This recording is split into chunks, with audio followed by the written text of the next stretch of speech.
बोध बिंदु के सभी दर्शकों को मेरा नमस्कार। आज हमारे साथ एक गीता प्रतिभागी है, तो चलिए इनसे कुछ बातें करते हैं। तो आपका नाम क्या हुआ? मेरा नाम सीमा पाइक है और मैं रांची से ही हूँ। अच्छा। और मैं अभी एक जूलॉजी की छात्रा हूँ। तो किस कॉलेज में पढ़ रही हैं अभी? मैं अभी डॉक्टर श्याम प्रसाद मुखर्जी यूनिवर्सिटी में की छात्रा हूँ। जी। 3rd ईयर में हूँ। अच्छा, 3rd ईयर में हो आप। और तो फिर यहाँ गीता समागम से फिर आप कैसे जुड़ गए? गीता सत्रों से जुड़ी मैं आचार्य जी को मैंने काफ़ी सुना है यूट्यूब पे। अच्छा, कब से सुन रही है? ये हो गया मुझे 1 से 1.5 साल मुझे हुआ है यूट्यूब पे आचार्य जी को सुनते हुए। और अभी गीता सत्रों से मैं अभी 3 महीने से जुड़ी हुई हूँ। लास्ट ईयर अक्टूबर 2024 में मैंने गीता सत्र ज्वाइन किया। अच्छा, तो जो फर्स्ट टाइम सुना था वो सोर्स क्या था, कहाँ से पता चला? मेरे भैया जो हैं, हाँ। वो आचार्य जी को उनको मतलब पता था, यूट्यूब के माध्यम से शायद सुना था या देखा था, तो उन्होंने मुझे सजेस्ट किया था कि आचार्य प्रशांत एक हैं, आप मतलब जैसे कि पढ़ाई जब हम करते हैं तो हम बहुत सारी कन्फ्यूजन्स होती है, बहुत सारी प्रॉब्लम्स भी होती हैं, और एक वो डिप्रेशन सा फेज भी आ जाता है कि मतलब क्या पढ़ना है, क्यों पढ़ना है, बहुत सारी चीज़ें होती है। तो भैया ने सजेस्ट किया था कि ये आप देख सकते हो, ये सर अच्छा बताते हैं और मतलब एक स्पिरिचुअल लीडर है, तो मतलब ये अंदर की बातों को, जो हमारे अंदर कन्फ्यूजन है उसके बारे में ये बात करते हैं, तो इनसे ही पता चला था। अच्छा, तो उसके बाद से सुनना शुरू किया था? उसके बाद मैं रेगुलर नहीं रहती थी। मैं कभी कभी मतलब मुझे ऐसा लगता था कि हाँ मुझे कोई प्रॉब्लम है, तो मैं उस टॉपिक को सर्च करके उसके जितने भी वीडियोस होते थे मैं धीरे धीरे सुनती थी। फिर बीच में ऐसा भी हुआ कि मैंने सुनना छोड़ भी दिया, क्योंकि भटकाव बहुत सारे हैं, मतलब मैं बहुत ज़्यादा स्कैटर्ड थी। मैं आचार्य जी को भी सुनती थी, साथ साथ में और भी जो सो कॉल्ड स्पिरिचुअल लीडर्स हैं, मैं सबको भी ट्राई करती थी, सुनती थी कि हाँ कहीं से कुछ समझ में आए, सब लोग सेम बात बोल रहे हैं क्या, या फिर एक तरह से। तो वो एक फेस था जिसकी वजह से मैं उतना रेगुलर नहीं हो पाई थी। बट फिर अभी पिछले 6 महीने से मैं कहूँगी कि मैं प्रॉपर रेगुलर हूँ और मैं आचार्य जी को ही सुनती हूँ। तो ये जो रेगुलरिटी है ये कैसे आई? मतलब पहले तो नहीं थी, पहले तो आप स्कैटर्ड थे। रेगुलरिटी मुझे लगता है कि शायद मेरे अंदर चेंज हुआ, और वो चेंज ही मेरे को प्रेरित किया कि मैं और वो आचार्य जी को चेंज ही कहाँ से आया? मतलब सुनते सुनते ही आया या फिर? हाँ बिल्कुल, सुनते सुनते ही आया है। अच्छा, तो फिर उसके बाद अभी रेगुलर हो? हाँ अभी मैं रेगुलर हूँ, अब मैं गीता सत्रों से भी जुड़ी हुई हूँ। और आप कॉलेज, आपने कहा आप कॉलेज छात्र भी हो। अब आपका जो सब्जेक्ट है वो जूलॉजी है, 3rd ईयर की हो, तो एज अ स्टूडेंट, और फिर लोग तो कहते हैं ना ये अलग, तो ये चीज़ें क्या मतलब ऐसे मिक्स नहीं हो जाती है? मतलब नहीं, अगर देखिए, सबसे आचार्य जी जो हमेशा कहते हैं कि अगर हम खुद को ही नहीं जानेंगे तो हम आगे कुछ भी, जैसे हम पढ़ाई भी कर रहे हैं, अगर मैं खुद को नहीं जानूंगी तो मैं जो पढ़ाई भी कर रही हूँ या क्या मुझे क्या आगे करना है नहीं करना है, तो मैं कैसे करूंगी, वो भी तो गलत ही होगा। तो सबसे पहले मतलब खुद को जानना कुछ ही भी जरूरी करने है। से कुछ भी करने से पहले पहले खुद को जानना जरूरी है। ये बातें आचार्य जी से जीवन सीखी में है मैंने। उतारी गई हाँ। है। हाँ, और तो अब समझ में भी आती है वो चीज़ें, जब दिखती है कि हाँ अगर मैं किसी भी चीज़ में कंफ्यूज रहूँगी या कुछ मैं नहीं समझूंगी, तो मैं जो काम भी करूँगी वो भी कंफ्यूजन में ही भरा होगा, वो भी सही नहीं होगा। तो सबसे पहले खुद को जानना तो ज़रूरी है किसी भी चीज़ के लिए। तो कंफ्यूजन्स की बात कर रही हो, तो किस तरह के कंफ्यूजन्स, पहले किस तरह के कंफ्यूजन में थी और क्या अब वो कंफ्यूजन्स नहीं है, वो बिल्कुल हट गई? एक तरह से मैं एक इंसिडेंट बताना चाहूँगी। जैसे मैंने नीट की तैयारी भी की थी, मैं एक छात्र एस्पिरेंट थी मैं। तो वो समय ऐसा था कि वो मैंने मतलब मोटिवेशन बहुत ज़्यादा देखती उस समय में करती थी, क्योंकि मुझे पता नहीं था कि वो एक तरह कन्फ्यूजन ही, मैं कहूँगी कन्फ्यूजन के कारण ही शायद मैं वैसी थी कि मैंने अपना टाइम और समय मैंने लगाया उस चीज़ को लेकर कि मुझे तैयारी मतलब उसी की करनी है या क्या है। तो ऐसे घर से प्रेशर नहीं था, बट शायद मैं बहुत ज़्यादा उस चीज़ को अपने मैंने कर लिया था कि अगर मैं ये नहीं करूँगी तो शायद इससे बेहतर कुछ नहीं मेरा है कुछ लाइफ नहीं हो में, सकता। कुछ नहीं हो सकता। तो वो एक चीज़ मेरे अंदर आ गई थी और मैंने उस चीज़ को मतलब ऐसे एक्सेप्ट कर लिया था कि हाँ, अब मुझे नहीं पता वो कैसे घर से अगर जो उतना मैं बोलती छोड़ दो ये कर दो, मगर मैं खुद इतना रिजिड हो गई थी उस चीज़ पे। तो मैं जब आचार्य जी को मैंने जब सुनना स्टार्ट किया, बट मैंने एक अटेम्प्ट भी दिया नहीं, और तो फिर मैंने BSc जूलॉजी ज्वाइन कर लिया। बट उसके बाद मैं तैयारी साथ साथ में करती रही। बट मुझे ये समझ आया ना आचार्य जी को सुन के कि जो कर रहे हो पूरे ऐसे करो, कन्फ्यूजन बहुत ज़्यादा हो जाएगा उसमें। मैं उधर साइड तैयारी कर रही हूँ, मैं कॉलेज भी रेगुलर नहीं जाती थी, मैं अटेंड नहीं करती थी, तो मैं एक तरह से मैं जस्टिस नहीं कर रही हूँ अपनी पढ़ाई में। अगर मैं जूलॉजी ली हूँ तो मुझे पढ़ना है, उसको अच्छे से समझना है, उसको टाइम देना है। सिर्फ ऐसे ले लो और फिर उसको पढ़ो ही मत, तो उसको मीनिंग नहीं रह जाता है मुझे लगता है। तो वो एक कन्फ्यूजन था कि मुझे ये करना चाहिए, वो करना चाहिए, मैं या इसी में मैं आगे बढ़ती रहूँ या क्या करूँ। तो आचार्य जी को सुनने का पता चला कि ज़रूरी नहीं है, पहले तुम खुद को समझो कि ये जो तुम बोल भी रही हो कि मुझे इस परीक्षा की, जैसे बहुत लोग यूपीएससी भी करते हैं या फिर बहुत सारी जो परीक्षाएं, जेई हो गया, आईआईटी हो गया, जितने भी तैयारी है, ये इसका तुम क्यों करना चाहती हो, इसका क्या ये है, और अगर तुम तैयारी करना भी चाहती हो तो 1-2 साल ठीक है, दो उस चीज को अगर नहीं होता है तो अपना समय उस पर खराब मत करो, अपना जीवन, अपना ऊर्जा खींचते चले जाते हैं सालों साल। हाँ, अपना जीवन, समय, ऊर्जा भी लग रहा है ना उस चीज पे, बिल्कुल लग रहा है। उस चीज को आप किसी सार्थक काम में लगा सकते हो, किसी अच्छे, और इतने सारे उन्होंने सबसे अभी वो जो जवान है हम, हमारा जो एनर्जी है तो वो तो हम यूटिलाइज कर सकते हैं बिल्कुल। आचार्य जी से जुड़ने के बाद मुझे सभी सब्जेक्ट्स की वैल्यू मैं कहूँगी समझ में आई। जैसे हमारे अंदर शुरू से ही क्या होता है ना कि ये 2-3 करियर ऑप्शंस ही होते हैं और यही सब कुछ होता है, और इसी से रिलेटेड इसी को इस तक पहुंचने के लिए जो सब्जेक्ट्स होते हैं, जैसे साइंस या इस तरह के जो, और कुछ सब्जेक्ट्स को हाइप बना दिया जाता है कि अगर कोई साइंस का स्टूडेंट है तो वही इंटेलिजेंट है। हाँ, और एक होता है कि यही तो पढ़ना होता है, और ये सब पढ़ के इसके अलावा तो कुछ है ही नहीं। और अगर कोई पढ़ भी रहा है तो उसको ऐसे डिमोटिवेट किया जाता है, उसको नीचे नजरों से देखो कि तुम इससे कर क्या लोगे आगे, इससे कुछ होने वाला नहीं है, स्कोप नहीं है, पैसे नहीं मिलेंगे।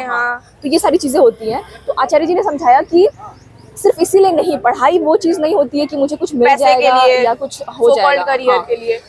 आप पढ़ रहे हो, उससे भी आपका इनर ग्रोथ हो रहा है, आप समझ रहे हो चीज़ों को, आप जान रहे हो दुनिया में उसका क्या उपयोग है, और वो किस तरह से आपको, मतलब आप एक जैसे मैं जूलॉजी पढ़ रही हूँ, मतलब अभी पहले तो उतना नहीं, बट अभी मैं इतना जुड़ गई हूँ अपने सब्जेक्ट से, और अब मुझे पता चल रही है धीरे धीरे कि कितना ब्यूटीफुल सब्जेक्ट है, और कितना इसमें, मतलब आप जैसे जूलॉजी जीव विज्ञान है, हमें सभी जीवों के बारे में, इंसान हम भी एक जीव है, तो हमारे अलावा भी जितने जीव हैं पृथ्वी पर उनके बारे में हम जानते हैं, और वो कितने, मतलब एक जो जंतु जगत है वो कितना सुंदर है, इतने तरह की स्पीशीज हैं, इतने तरह की उसका महत्व है। हाँ, और अगर हम देखें ना कोर में, तो उनके लाइफ साइकिल्स और हमारे लाइफ साइकिल सिमिलर हैं, उसमें कोई डिफरेंस नहीं है, तो वहाँ एक जुड़ाव महसूस होता है कि हम लोग सब एकता की बात करते हैं कि तुम वही हो, वो तुम है। हाँ, तो मैं कहूँगी आचार्य जी को सुनने के बाद ही सब्जेक्ट में भी और अंदर में और घुस पाई हूँ, और मैं अच्छे से और ज़्यादा इंटरेस्ट लेके भी पढ़ाई को भी समझ पा रही हूँ। मतलब एज अ स्टूडेंट भी, या कहूँगी एज अ स्टूडेंट तो आचार्य जी को सुनना ही चाहिए, उससे हम अपने सब्जेक्ट को भी डीपली, मुझे कहूँगी क्यों पढ़ना है, क्यों मैं पढ़ूँ जूलॉजी, क्यों पढ़ूँ बस ऐसे ही नौकरी के लिए, पैसे के लिए तो नहीं।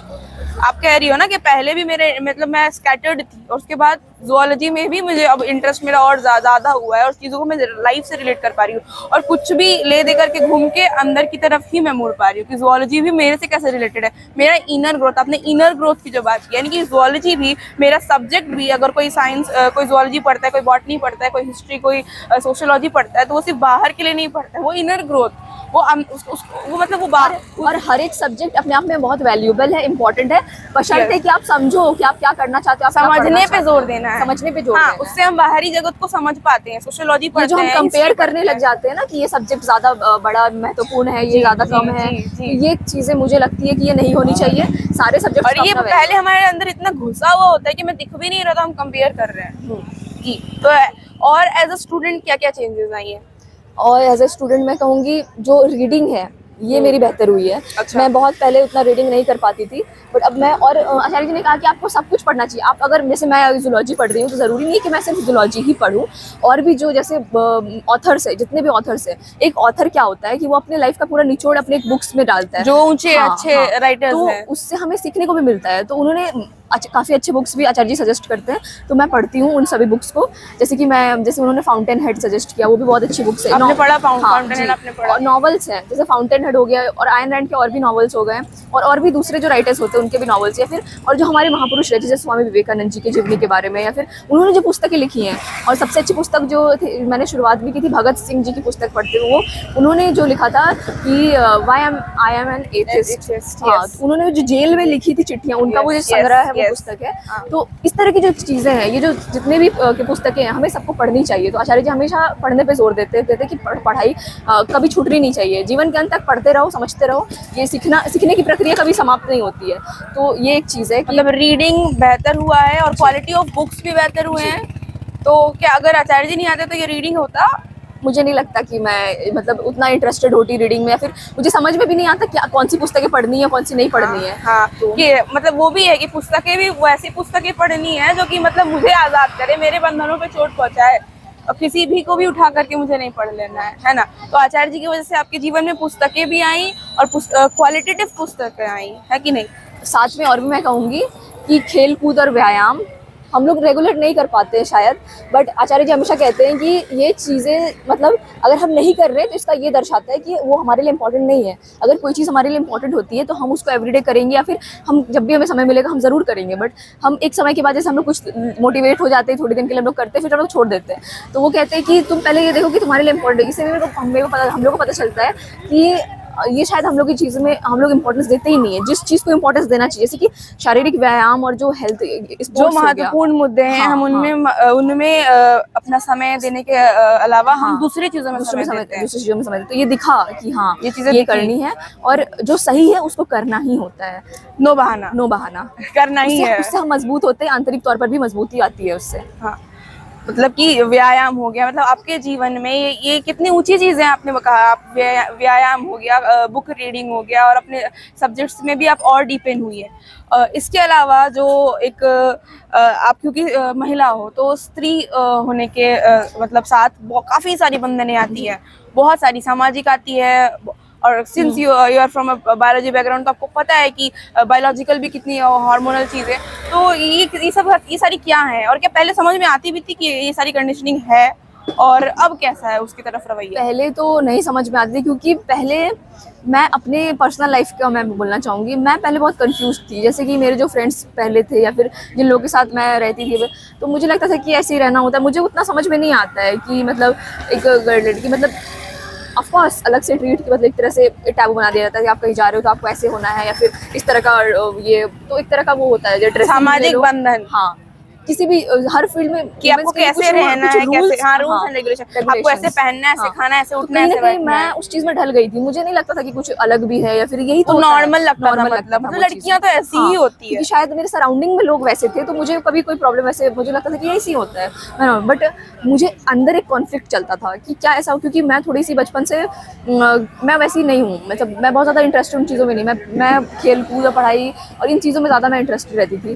तो जब मुझे वो सारी चीज़ें धीरे धीरे आने लगी, अंदर ये भी ये ऐसा नहीं करना या ये वो, तो वो चीज़ें मुझे समझ में नहीं आती थी थोड़ी थी। बट क्योंकि चीज़ें वैसी थी तो मैंने कहीं ना कहीं एक्सेप्ट कर ली थी। बट फिर मैं धीरे धीरे जब मैंने आचार्य जी को सुना तो वो कहते हैं कि कोई भी डिफरेंस नहीं होता है biologically, of course there is a difference, but it's not that big. जितना हम लोग बाहर से उसको बना देते हैं बड़ा, इतनी सी चीज को हम इतना बड़ा बना देते हैं, उतना तो नहीं है, उतना नहीं है। और दूसरी बात है कि सब में वो पोटेंशियल है, कि वो उस चीज को देख सकता है, उसके बाद भी चॉइसेस बना सकता है। हाँ, और कोई रेगुलेशन आप किसी पर नहीं डाल सकते, क्योंकि आप एक वुमेन हो तो आप उसके ऊपर कि ये नहीं करना होता है, या फिर ऐसा है या फिर वैसा है, वो चीज़ें मुझे नहीं लगता कि वो सही है। और आचार्य जी भी इस बात करते हैं कि स्त्री हो आप, इसका मतलब ये नहीं है कि आप अलग हो या फिर आप ये हो, सभी स्त्री पुरुष बराबर ही होते हैं।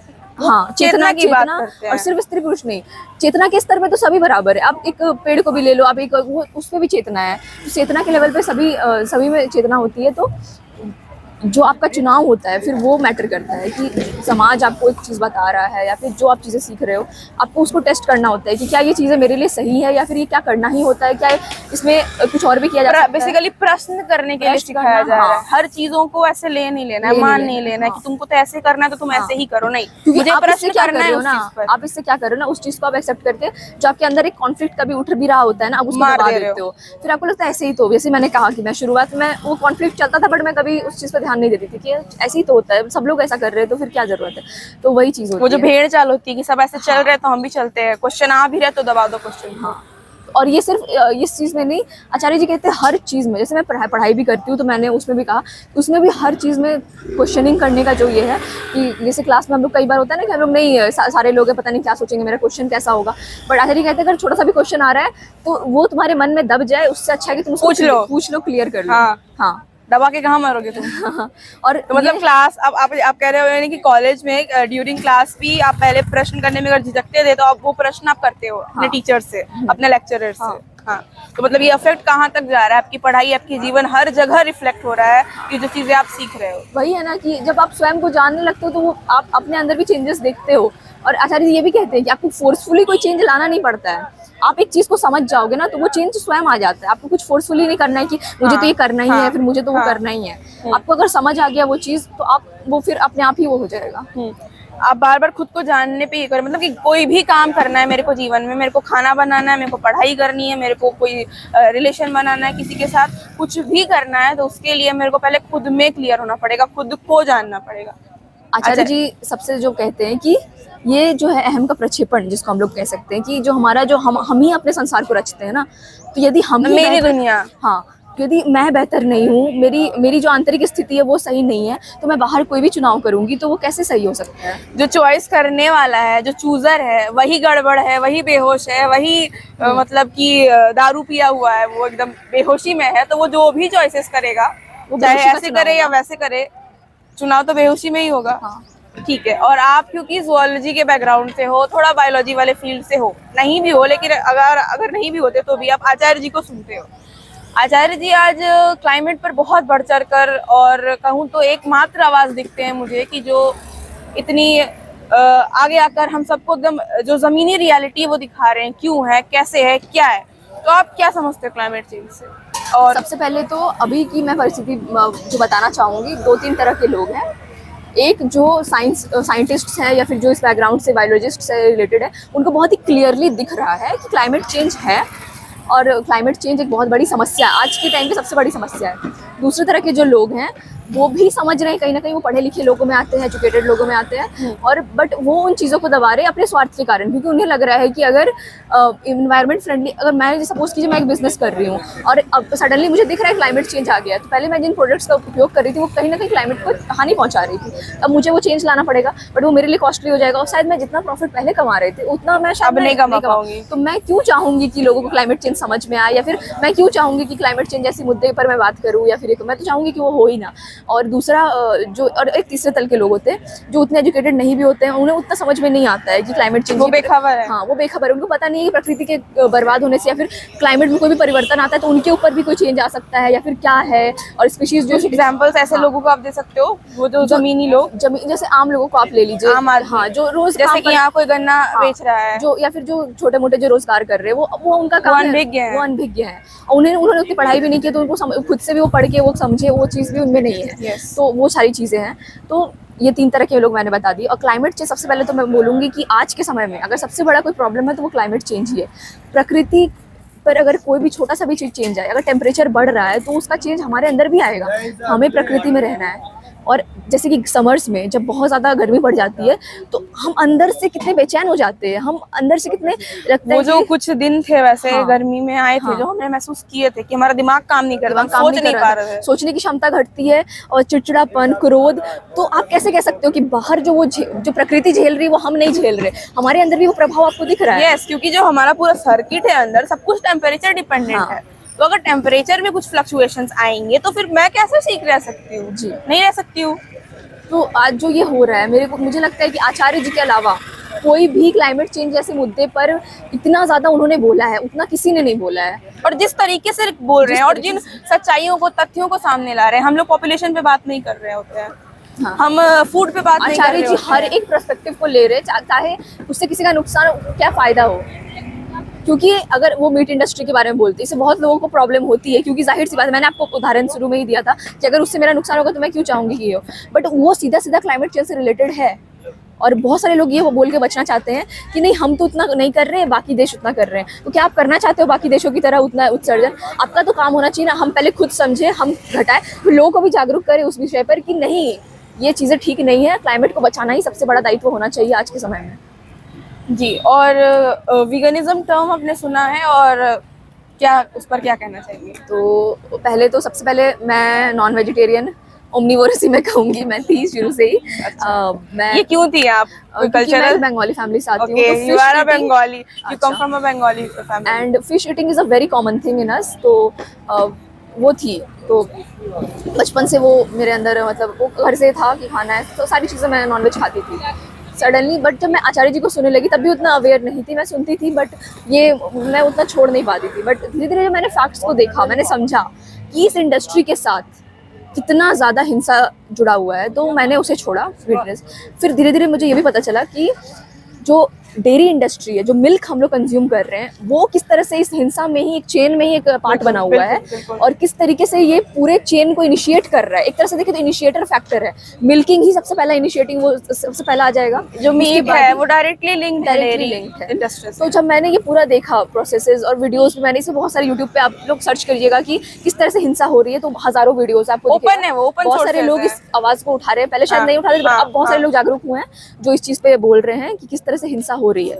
तो वो चीज मैंने जब देखा तो मुझे फिर मैंने मुझे छोड़ना ही नहीं पड़ा, वो अपने आप ही ये हो गया। आप तो बंगाली फैमिली से, और जहाँ तक मैं जानती हूँ बंगाली फैमिलीज में मतलब माछो भात इट इज लाइक होना ही होना है। जी। तो आप चीजों को समझ सकते हैं, तो क्या जो नॉर्मल लोग हैं जो हफ्ते में एक दिन और महीने में एक दिन खाते हैं, क्या वो नहीं समझ सकते, और वो क्यों नहीं छोड़ पाते? उनका क्या स्वार्थ है उसमें? आपको समझ में आया? इसमें भी मैं पहले कहूंगी कि 2-3 तरह के लोग, जो मैंने कहा हाँ। कि जैसे मैंने क्लाइमेट चेंज में वही बात है, इसमें भी 3 ही तरह के लोग हैं। हाँ। एक जिन्हें पता है वो कर रहे हैं, और हाँ। ये जो वीगनिज्म है ये टर्म यूरोप से ही आया है, जबकि सबसे ज्यादा मीट कंजम्पशन यूरोप में ही होता है। जो विदेशी है सबसे ज्यादा मीट वही कंज्यूम करते हैं, भारत तो उतना कंज्यूम करता भी नहीं। अगर आप देखोगे अभी भी नॉन वेजिटेरियन पॉपुलेशन इंडिया में ज्यादा है।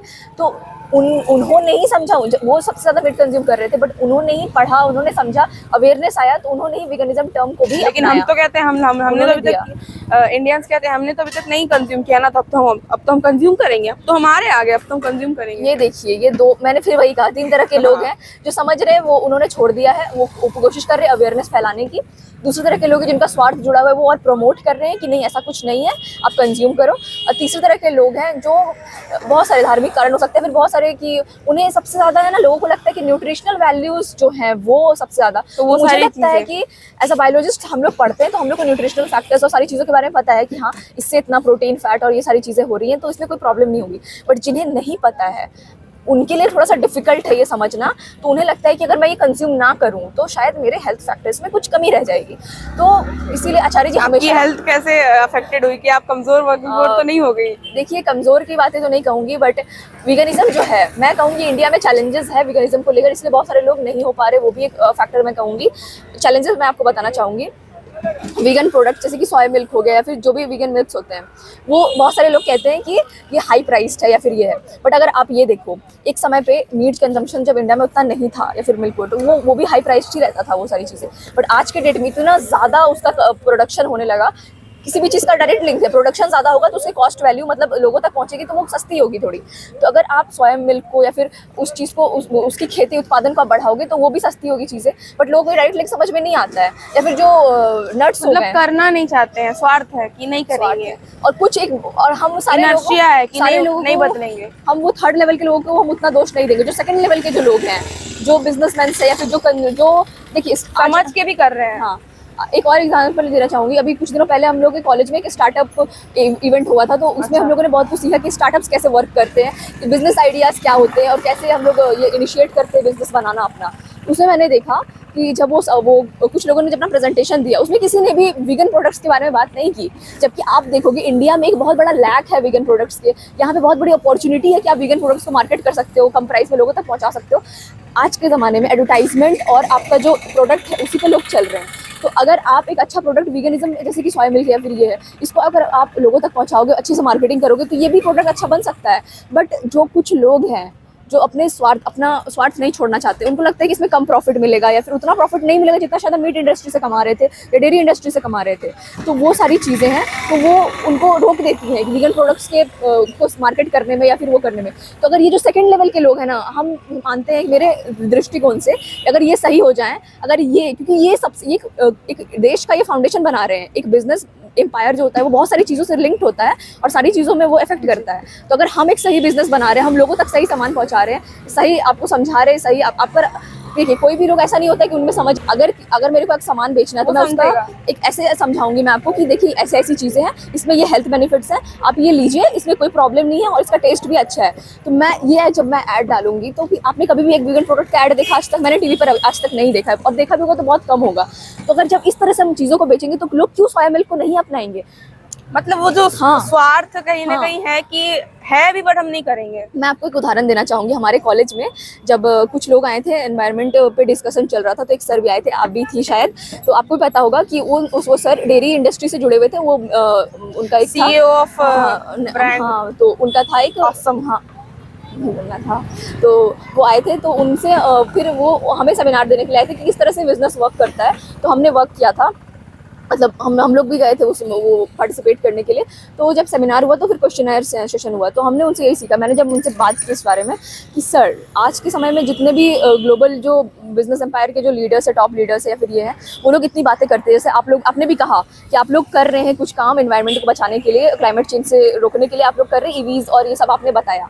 तो आपको नहीं लगता है कहीं ना कहीं कि जो चीज़ें जो सच में हेल्प कर सकती है, जैसे वीगनिज्म भी उसमें एक चीज़ें हैं। ईवीज का तो फिर भी पोल्यूशन एक लेवल आता है, बट वीगनिज्म कई हद तक उस चीज़ को रोक सकता है, क्योंकि उसमें प्लांटेशन बढ़ेगा। वीगन प्रोडक्ट्स यानी क्या? Plant based products. तो प्लांट बेस्ड प्रोडक्ट्स के लिए आपको प्लांट्स चाहिए होंगे पहले, तो प्लांट्स के लिए आप फिर से प्लांट्स लगाओगे और उसको मतलब ये करोगे, तो उसके लिए आप प्लांट्स को प्रमोशन ही होगा। तो वो एक तरह से डायरेक्ट लिंक है एनवायरनमेंट को बचाने के क्रम में।